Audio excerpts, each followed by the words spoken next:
ടോവിക്ക് add ചെയ്യാൻ പോകുന്ന ഒരു എക്സ്ട്രാ എലിമെന്റ് എന്തായിരിക്കും വീട്ടില്? ടോവിനോട് നമ്മൾ ശ്രദ്ധിച്ചിട്ടുണ്ട്, അദ്ദേഹത്തിന്റെ അച്ഛനായിക്കോട്ടെ, അദ്ദേഹം ജിമ്മ് കാര്യങ്ങളാണ് ആ നമ്മൾ ശ്രദ്ധിച്ചത്. ആണ് ആണ്. അദ്ദേഹത്തിന്റെ അച്ഛന്റെ ഫോട്ടോസ് കാര്യങ്ങൾ അത്യാവശ്യം നല്ല റീച്ച് എന്താണ് ആ ടൈമിൽ.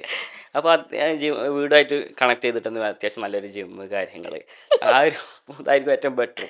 അതാണ് കാരണം ഇനി മിന്നൽ മുരളിയുടെ അടുത്ത ഭാഗം തീർച്ചയായും. വരാനുണ്ട്, ARM വരുന്നുണ്ട്, പിന്നെ അതുപോലെ ലോക്കയിലൊക്കെ വരുന്നുള്ളതുകൊണ്ട് എപ്പോഴും ടൊവിനോയ്ക്ക് 24/7 വർക്ക്ഔട്ട് ചെയ്യാനുള്ള ഒരു ജിം സ്പേസ് ആണ് ടൊവിക്ക് വേണ്ടി സാർ ഒരുക്കാൻ തീർച്ചയായും. പോകുന്നത്. അടിപൊളി. ഇനി നമ്മുടെ ഇന്റർവ്യൂ സ്റ്റാർ ധ്യാൻ ശ്രീനിവാസനാണെങ്കിൽ, ധ്യാനാണ് വരുന്നത്. ഈ പറഞ്ഞ പോലെ എനിക്കൊരു വീട് വേണം, എൻ്റെ വീട്ടിൽ എന്തായിരിക്കും ചെയ്യാൻ പറ്റുക എന്ന് ചോദിച്ചാൽ വാട്ട് വിൽ യു ഡു? കൂടുതൽ ഫ്രണ്ട്സ് കാര്യങ്ങൾ, നമ്മൾ വലിയൊരു ഗ്യാങ് തന്നെ ഉണ്ട് ഉണ്ട് ഉണ്ട് ഉണ്ട് ആൾക്ക്. അപ്പോൾ അവരുമായിട്ട് എൻജോയ് ചെയ്യാൻ പറ്റുന്ന അത്യാവശ്യം നല്ലൊരു സ്പേസ്. ഫ്രണ്ട്സിന് ചിൽ ഔട്ട് ചെയ്യാൻ പറ്റുന്ന Dhyan, don't worry, we will get you A very എന്താ പറയുക ഭയങ്കര ഓൾ ഇൻ ഓൾ എല്ലാം ഉള്ള ചില്ലിങ് സ്പോട്ട് വീട്ടിൻ്റെ അകത്ത് തന്നെ നമ്മൾ സെറ്റ് ചെയ്യും, പുറത്ത് പോയി സെറ്റ് ചെയ്യേണ്ട. അതിനാണ് നമ്മൾ പ്രാതിനിധ്യം കൊടുക്കുക അല്ലേ സാർ? ഓക്കെ.